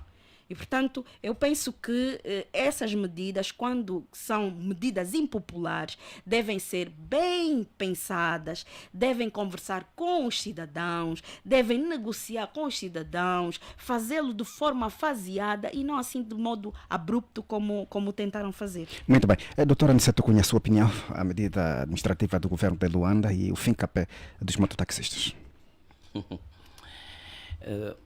Do comunicado apresentado e lido por um responsável do governo da província, ele fundamentava de que este comunicado teve como base o decreto presidencial 123/22 de 30 de maio. Portanto, apresentavam esses os seus fundamentos. Eu penso que há aqui uma pressão psicoemocional sobre a doutora. A doutora não está sobre si algum elevado nível de lucidez. Está, pelo contrário, algum intervalo de lucidez, porque eu sei que a sua manutenção na posição e dentro da UNITA está a sacrificar toda a sua dignidade, toda a sua dignidade académica e científica, e é normal que devaga e que respeito dessa forma. Algumas vezes se perde. Não lhe admito que me falte o respeito dessa forma. Doutor, quando terminar a visa, doutora. Aqui o tema que estamos a discutir tem a ver com os mototáxis. Ok? Quando terminar a visa, doutora. Doutor, eu estou-lhe a dizer que não lhe admito que me falte respeito. Não lhe admito. Isso não lhe admito. Quando que terminar me falte a visa. respeito, eu não lhe admito. Não lhe admito isso. Portanto, reiterando. Não lhe admito que me falte respeito. E eu acho que o jornalista deveria pôr termo a essa situação. Não lhe admito que me falte respeito. Muito bem. Doutora, avançar. Regressando, esse intervalo de lucidez que a doutora apresenta é normal. Não lhe admito que me falte respeito. Muito bem. Vamos fazer o seguinte. O tema não é a minha pessoa. Está certo. Nem as considerações que eu faço aqui. Não lhe admito que me falte respeito. Muito bem. Doutora Uema, vamos só deixar que o doutor... Mas devia lembrá-lo o que há pouco a doutora fez. Não tem essa capacidade. Pode avançar. Obrigado. Portanto, como dizia a doutora, não está sobre si algum excesso de lucidez. É como Pedro Cafiel. Muito bem. Eu volto a repetir. Eu não admito que o doutor me falte com o respeito. Está certo. Não admito muito isso. Bem. Não admito muito isso. Bem. Pode avançar. Se ele acha que não me está a faltar o respeito, eu repito, me está a faltar com respeito e eu não lhe admito isso. É normal, a doutora, enquanto jurista, eu entendo o seu limite de compreensão, mas vou continuar a minha abordagem. Portanto, houve argumentação suficiente. E aqui vamos compreender que as atividades de mototáxi nós encaramos-na como sendo uma atividade empreendedora que terá surgido por esforço das grandes necessidades e dificuldades das famílias, né? Que terá começado precisamente com os antigos combatentes no âmbito da sua reintegração. O que nós entendemos, primeiro, este ato de mudança social, aliás, qualquer mudança social gera alguma resistência, né? Ainda que esses destinatários sejam os primeiros, os principais beneficiários. Ora bem, sendo no sentido mais lato compreendido como mudança social, a transformação da sociedade, de seu modo de organização, e como parece que a intenção aqui do governo provincial é precisamente a reorganização dessa atividade de mototáxi, e como também falou de forma errada a doutora, ela nunca foi proibida, nem tampouco foram proibidos os cidadãos que usam a sua moto como meio de transporte, mas sim aqueles que praticam esta ação como forma de mototáxi. Havendo esta alteração nos hábitos e costumes, que esses indivíduos vão deixar de fazer as suas ações que até têm grande impacto do ponto de vista social e econômico para si e para as suas famílias, porque aqui nos convém refletir que estas ações acabam impactando de forma direta a vida de muitas pessoas e de muitas famílias. E aqui precisamente é que chega a reflexão. Por que desta medida? Nós entendemos que a intenção era precisamente salvaguardar vidas. Se tiver-se em conta, ou melhor, esta reunião e esta decisão teve como base o relatório do Departamento de Trânsito e Segurança Rodoviária, mais precisamente na secção de operações, área de acidente e peritagem, que apresentou um relatório que durante o primeiro semestre tivemos o número de mortes e acidentes muito elevado, ou seja, de janeiro a julho tivemos um número de mortes de 130 pessoas e um total de feridos de 725 feridos e 368 graves. Portanto, olhando para este número e por forma a cautelar o bem-vida, penso que terão sido essas motivações a que levaram o governo da província a pensar nesta medida de reorganização. Muito bem. Quanto ao método ou a técnica por eles, aquele período não contou. Qual período? Que a doutora ficou Conta a fazer o tempo, o freestyle. doutor. Não, mas não pode ser o tempo que eu não usei. A concluir, sim. Exato. Estava que só nos faltam 9 minutos. Vamos concluir. É uma técnica, né? Ok. Como dizia, eu penso que o método ou a técnica utilizada para a comunicação, sim, pode ser interrogável, questionada, aliás, como tem vindo a ser feito. E os métodos parece-me que foi o mais apropriado, porque se termos em consideração que aquele que decide levou em consideração uma determinada medida, eu estou a crer que foi uma medida de choque para melhor mobilizar o envolvimento de todos. Mas em qualquer momento, não foi proibida, aqui como se quis fazer passar, nunca foi proibida a atividade de mototáxi. Isso levará, digamos, à reflexão de outras questões reais. Como é que estão os estados das nossas vias secundárias e terciárias, que são aquelas em que estão a ser indicadas para esses bravos e reconhecidos cidadãos que de forma honesta e justa, portanto, levam o pão à casa da sua família. Isso poderá, de forma, digamos, direita, ter uma consequência, do meu ponto de vista, de melhoria dessas vias. Isso poderá, portanto, a classe, sei que ainda hoje decorre um encontro e penso que eles darão o seu contributo, porque são os sujeitos direitos dessa ação. Muito bem, está certo, ficou essencial. Exato, temos que avançar agora, vamos avançar para o último tema. A doutora Agostinho Secato solicitou a palavra, mas vamos já olhar para o apelo do Presidente da República feito em Malange para que a FAF resolva este escândalo da eventual corrupção que eclodiu no futebol de forma a não prejudicar o campeonato nacional e o futebol angolano. É consigo. O meu ponto de ordem Pode começar pelo ponto de ordem, alguns segundos, e depois avança para o último tema. Pronto, o ponto de ordem era mesmo só um ponto de ordem. Era, primeiro, pedir, e eu gostava mesmo de pedir também aos meus colegas que é importante, nós estamos num debate, mas é importante também que o debate não revele para a pessoalização. Justamente. Vamos tratar o debate na harmonia normal do debate. Era apenas uma nota, mas também para dizer que os estudos são necessários. Por quê? Porque aqueles que recebem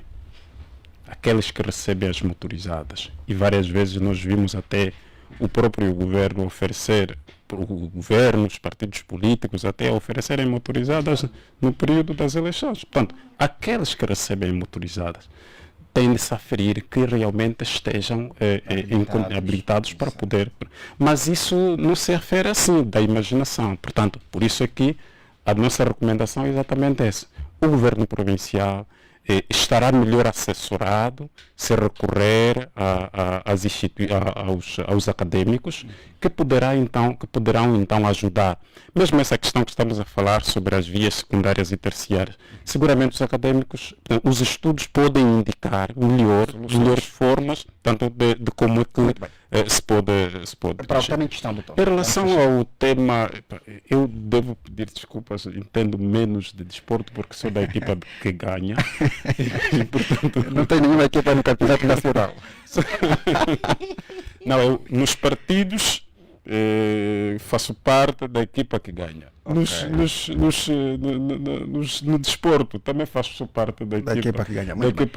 E, portanto, em relação a essa questão, portanto, às palavras do Presidente, eu por acaso interpretei da seguinte forma, que o Presidente estava preocupado também com o próprio campeonato, assim como todos nós estávamos preocupados.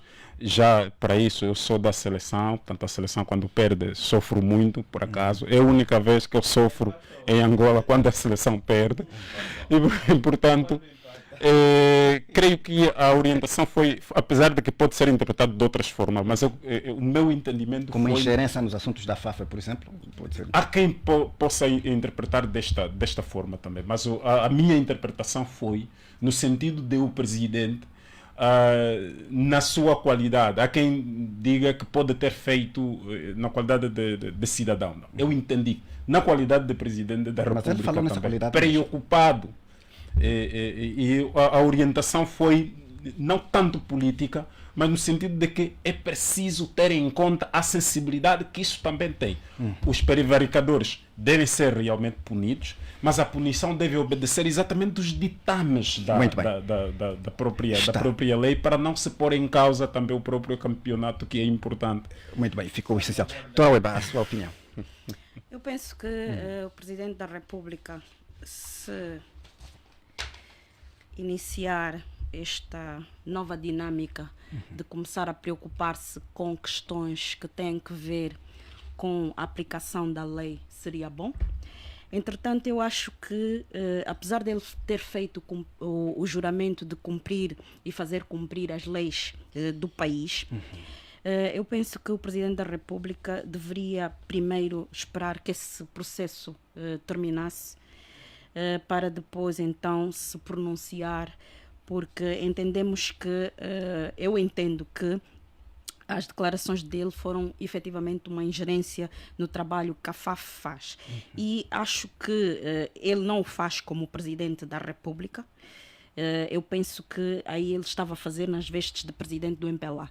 E digo isso porque sabemos que quem está na FAF é do MPLA, quem está nos clubes, nas direções dos clubes, também são do MPLA. Portanto, são militantes do MPLA que estão a praticar atos de corrupção. E são também militantes do MPLA que estão a tentar combater esses atos de corrupção no desporto. Agora, o que mais me impressiona é o facto de que, quando estamos a falar de corrupção, se voltarmos a uns anos atrás, na altura era presidente da FAF, o general Pedro Sebastião, que também é do MPLA.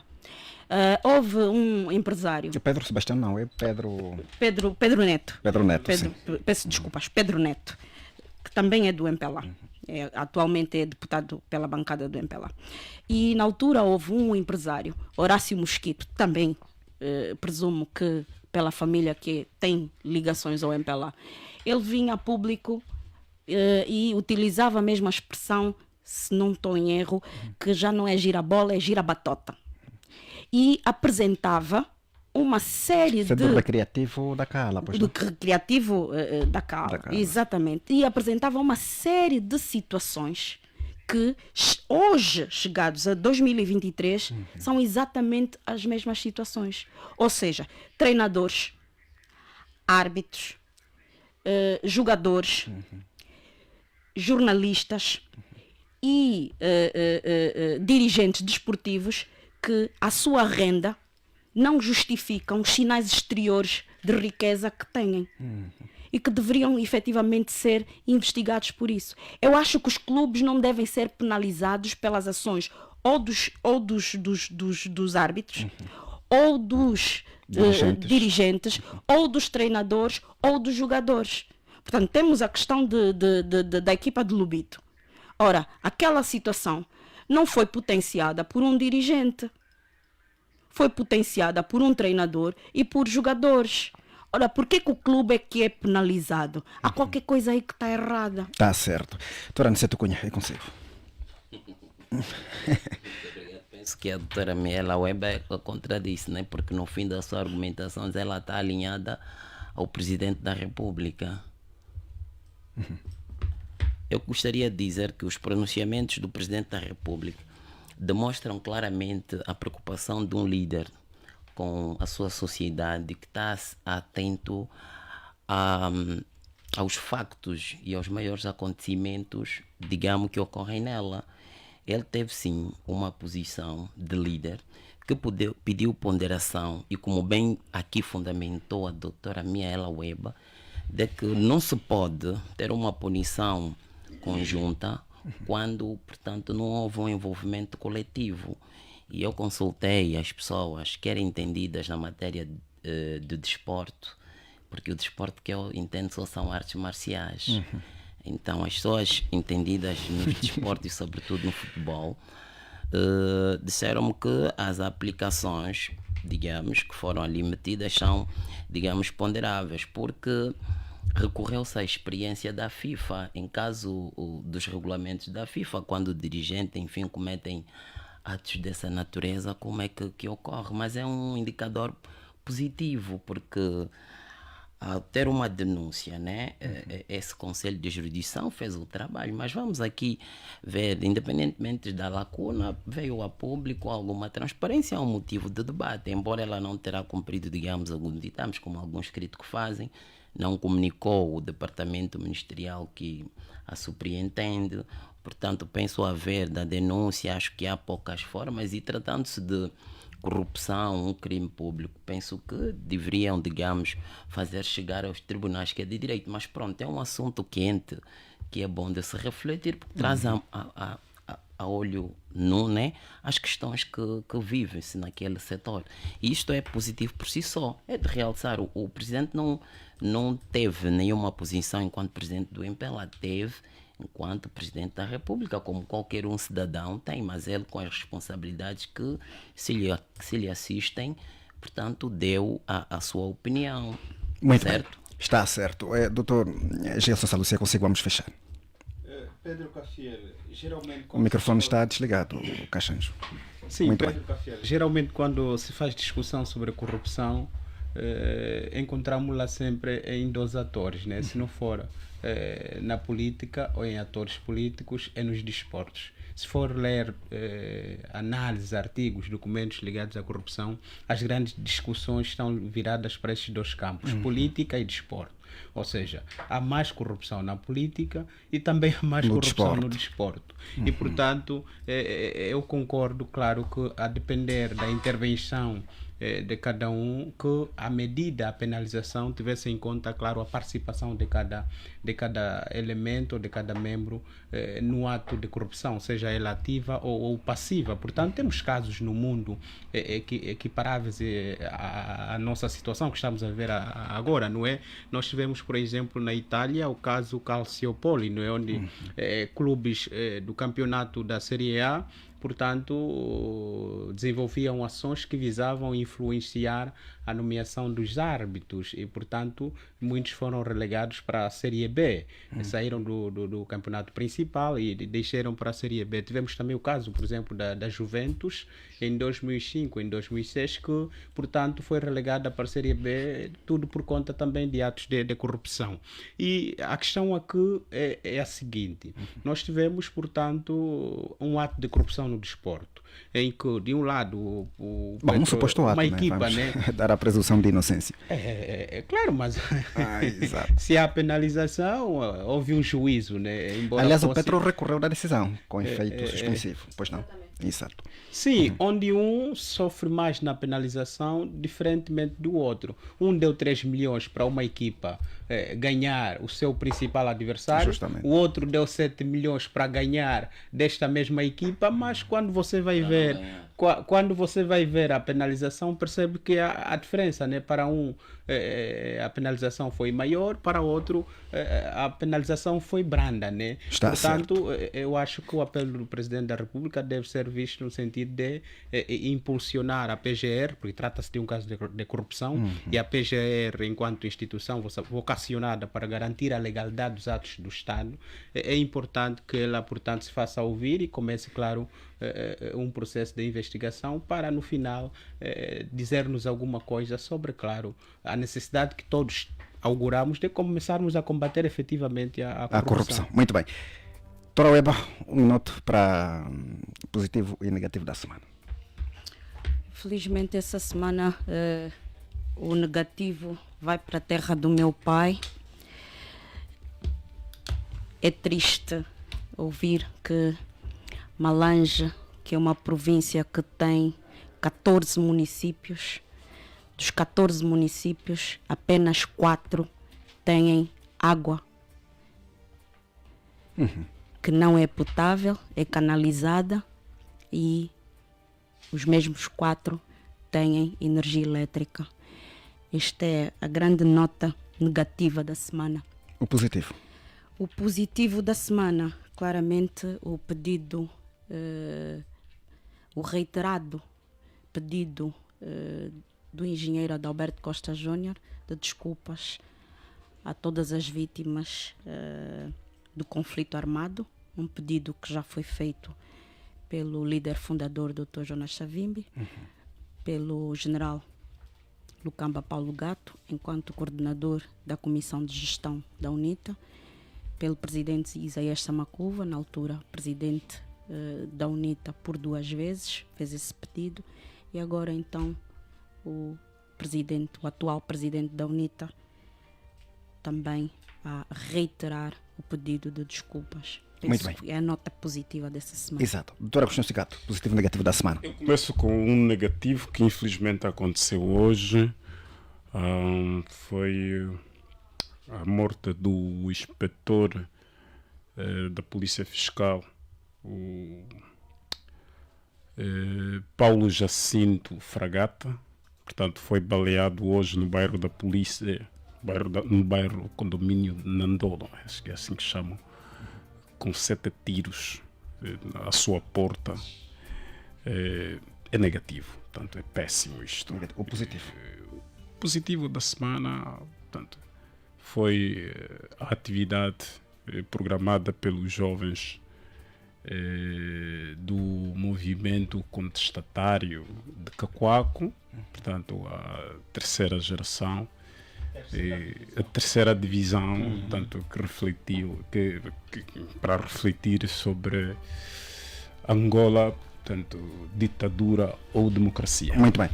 Doutor Aniceto Cunha, positivo e negativo da semana. Nunca quero terminar comigo. Não, olha a ordem que estamos a seguir. Eu sei, a estratégia. Bom, o meu primeiro negativo vai para o sismo nos Marrocos, pelo número de mortes causado, mais de 1000. E o segundo é precisamente para a conferência de imprensa apresentada pelo engenheiro Adalberto da Costa Júnior. A UNITA tem de compreender que os lutos nas organizações são normais e que para os psicólogos e os entendidos na matéria da psique determinam que há sim um período de compreensão, de gestão desse choque psicoemocional. Portanto, estamos aqui a ver que até agora a UNITA não se recuperou do luto de ter perdido as eleições últimas em 2022 e todas as suas ações, portanto, continuam a encarar o cabeça de lista e felizmente eleito presidente da República como o carrasco do seu luto. Não tem de se compreender e passar. Portanto, por outro lado, o Partido UNITA não pode permanentemente fingir demência. Nós ouvimos também de viva voz do seu líder, do seu líder. Vamos então a manifestação da morte de 200 jovens ocorrido durante um longo período de manifestação, mas porém a UNITA continua calada e a fingir demência. Calma, vamos fechar nesse relatório apresentado nas mortes e na sinistralidade estão mais de 300 mortos. Muito bem, o positivo da semana. O positivo da semana é seguramente a visita de Sua Excelência, o Presidente da República, João Manuel Gonçalves Lourenço, a província, ou seja, a província do grupo etnolinguístico Ambundo, refiro a Malange, e por ter deixado vivas as esperanças de dias melhores. E o segundo positivo é também do nosso incansável Presidente na visita dos 2 hospitais. O primeiro, o Municipal de Viana, que deixou digamos, uma grande esperança naquela população. E o segundo é precisamente o segundo hospital dos queimados, sendo certo que o presidente terá, digamos, duas referências. A primeira negativa por não cumprimento dos compromissos. Temos mais tempo. E não gostas, né? Quando falam do presidente, deixa-me terminar. Você convidou o MPLA, tenha paciência. Já não temos mais tempo. Portanto, criticou a postura e o não cumprimento dos contratos, uma vez que temos. Doutor Gerson Salusi, o positivo e negativo da semana. Já não temos mais tempo. O meu negativo tem que ver com o contínuo afunilamento do direito à liberdade de manifestação e expressão, né? Vimos essa semana o presidente deslocar-se para Malange e pude falar com muitos ativistas. Parece que houve repressão. Portanto, apelamos aqui que se somos de facto, como diz a Constituição, de forma formal, passe a redundância democrática de direito, é importante que preservemos o direito de liberdade de manifestação. Portanto, a deslocação do presidente levou à detenção de jovens e muito mais. O positivo? Não sei se é positivo, não é parte desta semana, é da semana anterior, mas ainda é deste mês. Tem que ver com a dimensão real do sismo, não é? Do tremor de terra no Bié. Inicialmente tive uma ideia. A semana finda desloquei-me para o Ambo e falei com muita gente que reside no Bié, que afinal de contas criou mesmo um susto grande e muita gente perdeu coisas porque foi um tremor que, dizem ele, passou dos 30 a 40 segundos, mas que destruiu muita coisa e que é importante que comecemos a estudar, a analisar, compreender esse fenômeno para encontrarmos então soluções. Obrigado, doutor Gerson Salusi, doutor Aniceto Cunha, doutor Agostinho Sicato, doutora Mihaela Web, obrigado a você que esteve do outro lado em nossa companhia. Nós vamos com a promessa de voltar na próxima semana. Deixamos a dica de sempre, entre o bem e o mal, a nossa sugestão e preferir sempre, sempre e sempre o bem. Estamos juntos.